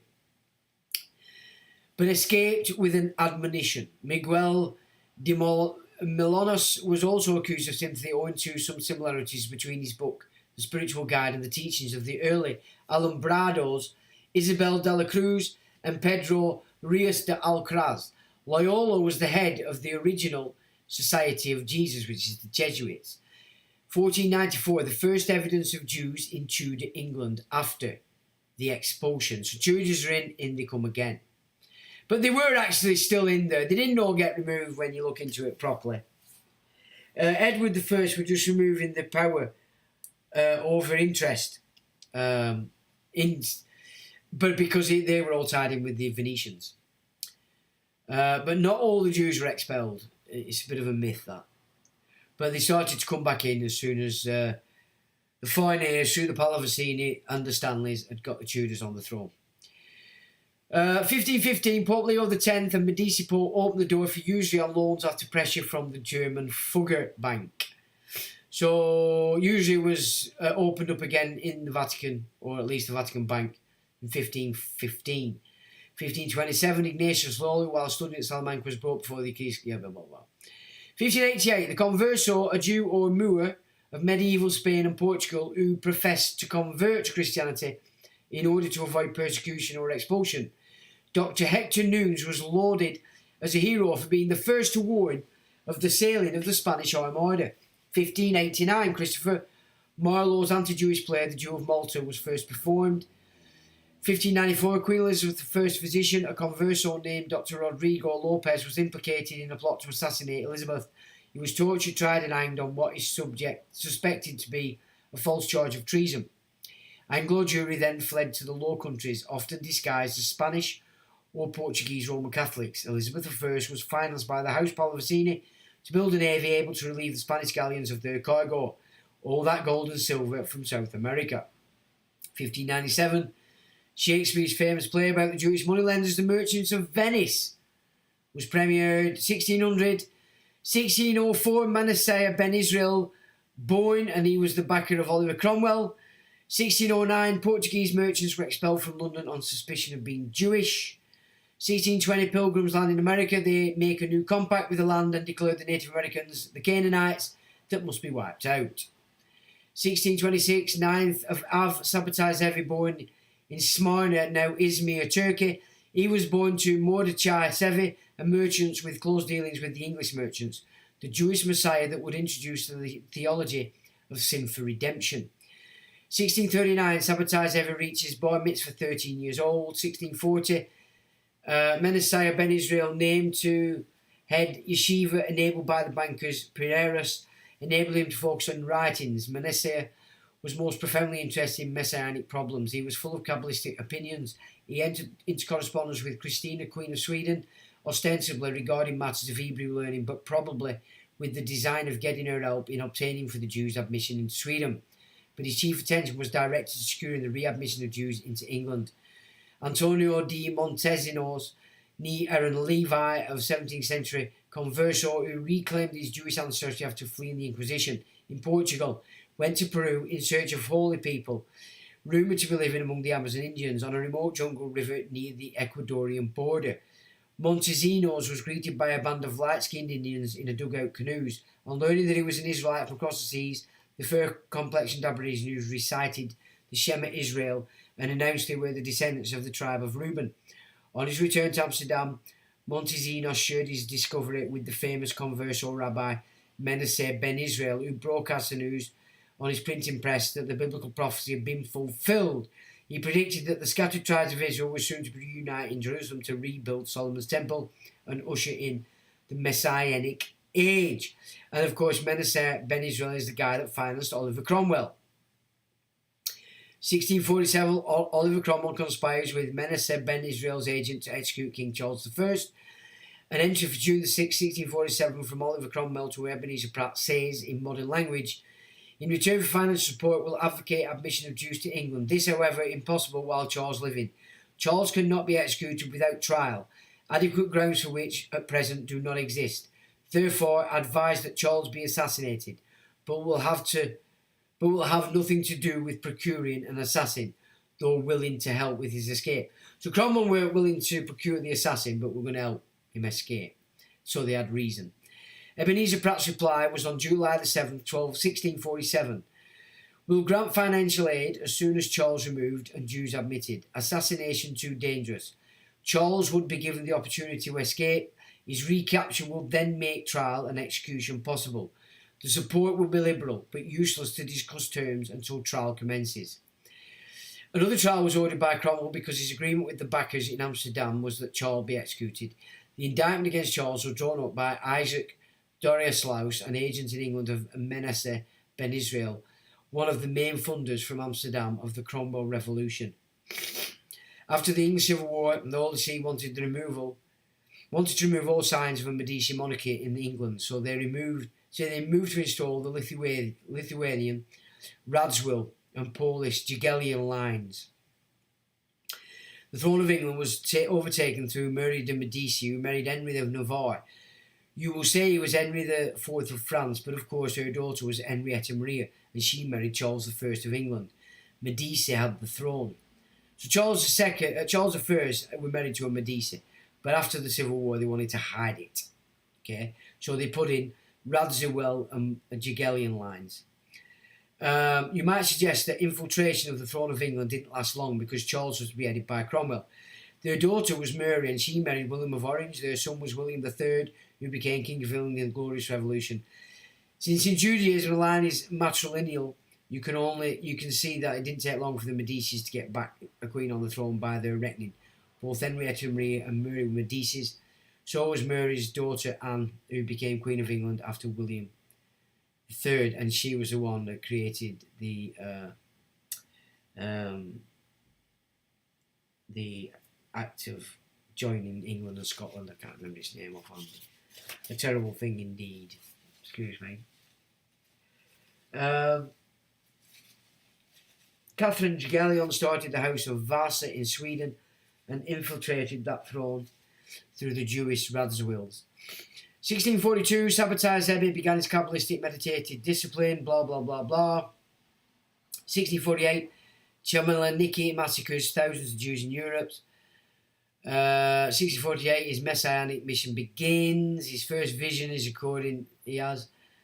He's 23 years old in 1649. Charles is beheaded in 1649. Cromwell took power. Menacer Ben Israel Amsterdam, who functioned as a Jewish ambassador to the Gentiles. Ben Israel was a friend of Rembrandt. 1650, sabotage revelation, blah blah blah. Mid-17th century, a new conversional colony grew in London, made up partly of refugees from Rouen and the Canary Islands. The Canary Islands were interested in link here when a case similar to that held against Loyola for sympathy with the Alumbrados took place between the end of the 17th century and the beginning of the 18th century in Tenerife, Canary Islands. Under why Tommy Robinson lives there then. That makes sense. This concerned Sister Maria Justa de Jesus, a Franciscan nun who was accused of practicing Molinist doctrines, a Christian religious doctrine that attempts to reconcile God's providence with the human free will. This nun was famous in her day because she was allegedly able to heal the sick by transferring to her persons the evils and the diseases that afflicted them, in a manner similar to the shamans in other cultures. The case was investigated by the Holy Inquisition, and according to its files, the nun was accused of being a phony and even a witch. She was also accused of having an improper relationship with her confessor. However, he had many defenders. After her death, the Franciscan order in the Canary Islands initiated a process of canonization that had to be halted owing to the controversy. So in 1651-1654, Sabbatai is thoroughly beaten and driven out of Izmir. It was advised that he be killed secretly, but instead was thoroughly beaten and driven out of Turkey. 1655, Menacer Ben Israel moved to London, and on October 31st submitted a 7-pointed petition to the Council of State calling for the return of the Jews to England. Cromwell called the Whitehall Conference of December 4th to the 18th to discuss Jewish readmission. Many merchants questioned Cromwell's ideas, and Cromwell angrily dismissed the conference, resolving to authorise an unofficial readmission of Jews into England. 1656, Cromwell's Oran guarantee that the approval of the Council of State allowed the conversos of England to practice their faith openly. 1657, Jews immigrate to England from Holland, Spain and Portugal to open a synagogue. Thus the new Israelite congregation in England was composed almost exclusively of Sephardim, so not Khazars. The first Jews who received nobility titles in England were also Sephardim: Solomon de Medina, 1650-1730, and Sir Moses Montefiore, 1784-1885, who was knighted in 1837 and made a baronet. So you can see now they're getting in. So that's end of Civil War has gone in, they come. And Montefiore, of course, very involved in China, Japan, India, with the Dangori and the Sassoons and the other bunch, I forget. Blah blah blah. According to sabotage atones for the sins of Israel. He receives new laws and new commandments to repair the world. He leaves Istanbul, returns to Izmir, leaves Izmir for Jerusalem. So they've got it set up all over the show. And this guy's now doing his little thing.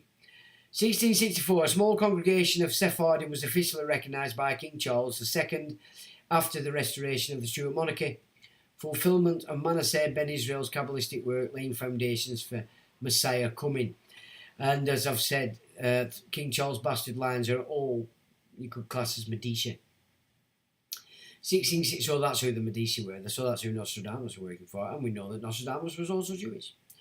1664, Charles II issued a formal written promise of protection, and in 1674 and 1685 further royal declarations were made confirming the statement.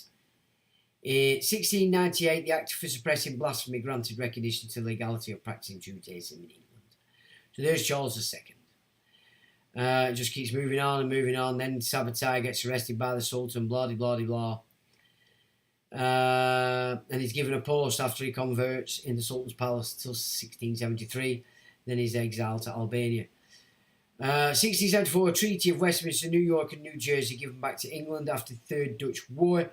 The Templar state full control of the city as the Templar navy and financial arms combine in the sovereign state that is the inner city of London. 1676, Sabbatai Zevi dies, the Dom may form. Now that's Turkish Muslims, but obviously the Jews. 1690, German Jewish immigrants to England start a synagogue. First Ashkenazi community was formed in London, and soon Ashkenazi established congregations all over England. By 1690, there were about 400 Jews in England. It's a lot more, but these are Khazarians. 1697, Judah the Pious started off with 31 families of scholars to await the Messianic revelation as a resurrected Sabbatai Zevi. 1700s, Judah the Pious arrives in Jerusalem and dies, most definitely murdered days later. William III gets on the throne, knighted the first Jew, the Sephardic Solomon de Medina. So they put him on the throne, and now he's paying them back. 1701, a Sephardic synagogue at Bevis Marks was opened. 1705, a Hebrew printing press started in London.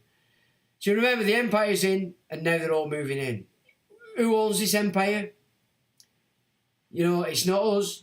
And if the Jews is just a front for the Holy See families who were actually Persian or Phoenicians, original Semites, you know, this is where we're getting it. 1705, printing press. Then it's believed that Sabbatai Zevi was the Messiah. Rabbi Moshe Sham Lesotho born, Lesotho having to be influenced by the writings of Nathan of Gaza, Sabbatai Zevi's prophet. So here we go, it's all kicking in. Baruch Rousseau claims to be the Messiah, the reincarnation of Sabbatai Zevi in an incarnation of God, the first known Jewish Mason in 1716. Dating from 1716, 1 year before the creation of the first Grand Lodge, was an English Sephardi, Francis Francia, also known as the Jacobite Jew. He was tried and later exonerated from an accusation of high treason. In an English newspaper of 1877 recounted this incident, Francia is called a Mason. 1717, Freemasonry publicly founded in England upon the 7 laws of Noah, as mentioned in the Talmud, and the rebuilding of Solomon's temple. Yet, I think, I can't remember which author it is, says that actually the laws of Noah were never involved in original Freemasonry at all. It's a complete invention. It's not, who is it? I can't think of his name. Anyway, I've got it up somewhere. I've got all this stuff up on this website, so... 1777, blah, blah, yeah. Jacob Frank born, now 1726, Frank's born, and this is the guy that does the same as Sabbatai Zevi, who did Islam, he does the same, into the Catholic Church. Mayer Amschel Rothschild born, Mayer Amschel Bauer, February 23rd, 1744. Yeah, it's all kicking in. Jacob Frank proclaimed himself a Messiah, 1751. Jacob Frank gets married, the Jewish national. Now, when you get into what these guys were doing, they were paedophiles, and they did everything sinful. And I mean everything. We'll not go into it, but it was disgusting, and they still do it.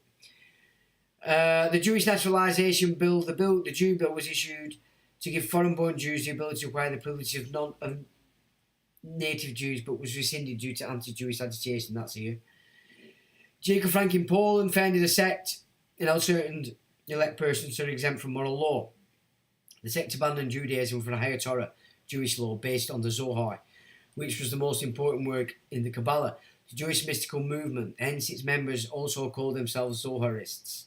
Their practices included orgiastic, with sexually promiscuous rites. Joseph II, Emperor of Austria, in bed with the Frank's daughter, Eva, during a rite.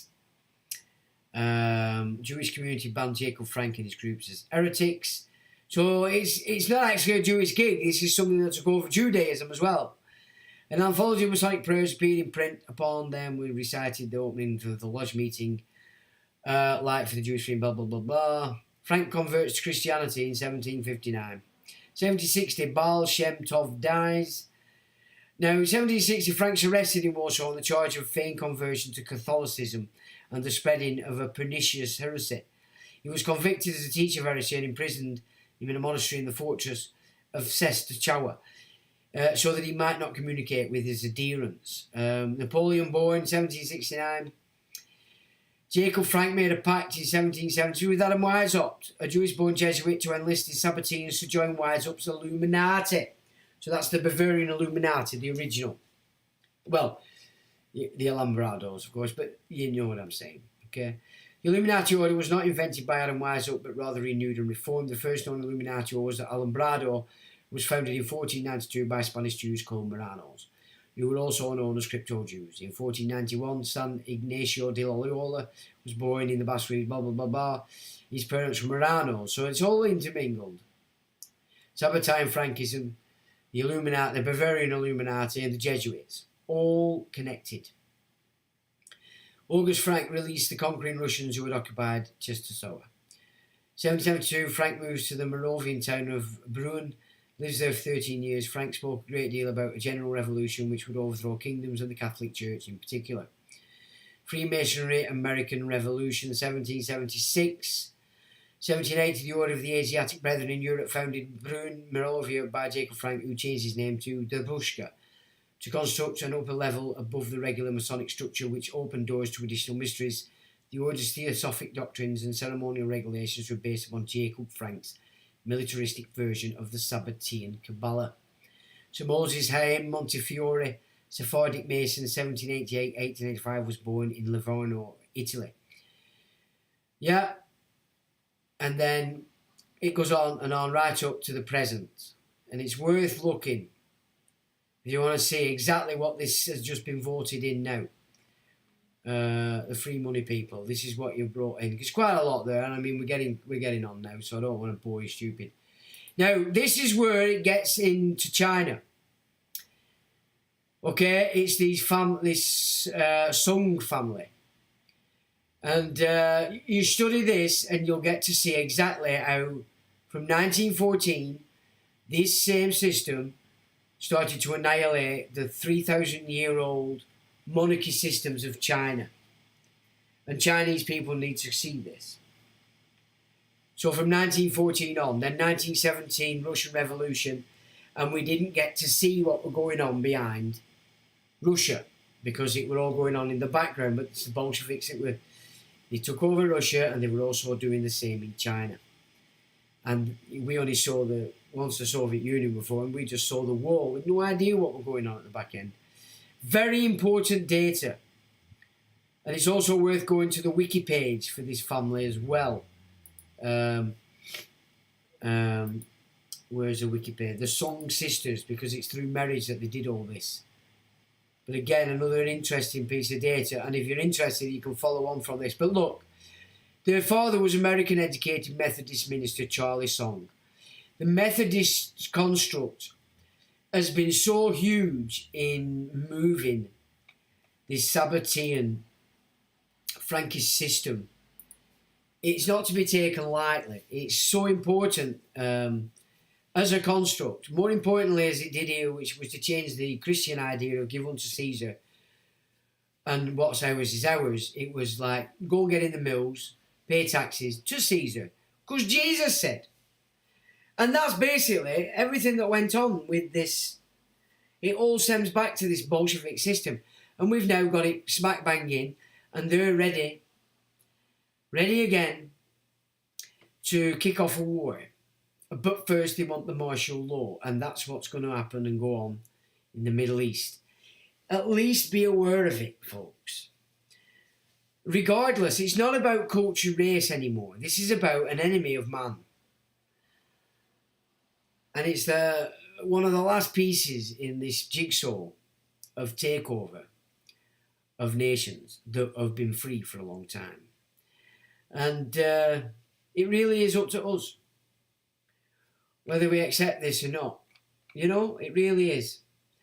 I'll quickly go through and just say hi to everybody, but we're 2 hours on. Lex says, evening all, evening Lex, good evening Jerry, evening Trev, evening Lone Rizzler, evening Mew, evening Benefactor, evening Paul, evening Ulick, evening Jane, evening Kieran, evening Mark, evening Fat Henry UK, good evening to you. David, good evening. Well, that's shut up again. Always does that. Let me shut up. Evening, where am I? Kieran, no, Kieran, yeah. If it comes to you. Evening AGM. I hope I've not missing anybody. Evening Cos. Evening. Happy Labour Day today to some of you in Australia. We have a public holiday to celebrate and honour the 8-hour working day. I shit you not, says Solvimist. Good evening to you. Yeah, I know, it's ridiculous, isn't it? They named it Labour Day, MC, AGM, they who say they're Jews and are not. Exactly. We've all been shafted, and you can see through that kind of data, if you go depth of it, how every religion has been taken over it, and you're all being led astray if you're sucking into these religions. It's not about being a religion, it's about being a thinking, intelligent man, a version, an image of the creative force. White people were locked down, towers went up everywhere. I've seen them in little clusters within 3 yards of each other over a few areas. And he's like, really? Right, yeah, you got it. While people were yeah, okay. Evening the Lone Rizzler. Sheffield was a great example of this. The Sabatine Frank, yeah, everything is bad, is good, yeah, bring on the redemption, that's right, you know the crack. Evening Galway Girl, check out Michael Tesorium. Yeah, I'm very well aware of Michael's old work. I have to say I've not really followed much of his stuff for a long time, but I did actually talk to Michael once. But yeah, hello Galway Girl. Xavier had over 1 million followers, imagine those times from what, yeah. Well, Frank did as well. Gaius Agricola, Prussian style, absolutely, evening to you guys. Charlie Kirk, Ben Shapiro, that's the man, the little shit. Meander V, evening to you. New picture on blah blah blah. No problem told me the link between the University of Frankfurt and Frankenham is not by chance, absolutely not. Residents were tied to trees so they couldn't be dropped, chainsaws turning up at 6 AM. Yeah, they hammered all the A roads in South West Wales, especially. Yeah. Nice one, Sean, says Kieran. Thanks for that, Kieran. Part Life, Ulick, yeah. Deceased Estate, absolutely. Ulick, Jerry, Kieran, Jerry. Thanks for joining, chaps. There's plenty of data in there. There's plenty of. I'll put links up so you can follow it through because it's so important that people understand what exactly has just happened here this year with this bunch of Bolsheviks being voted in by foreigners. So the foreigners need to recognise who you're actually serving. You're on the wrong side, chaps, because you're too fixed to the free money and the thoughts of rape and slavery. And on that bombshell, ladies and gentlemen, I shall say thanks for joining. I hope you have a good week, and as always, till the next time.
electronic engineering,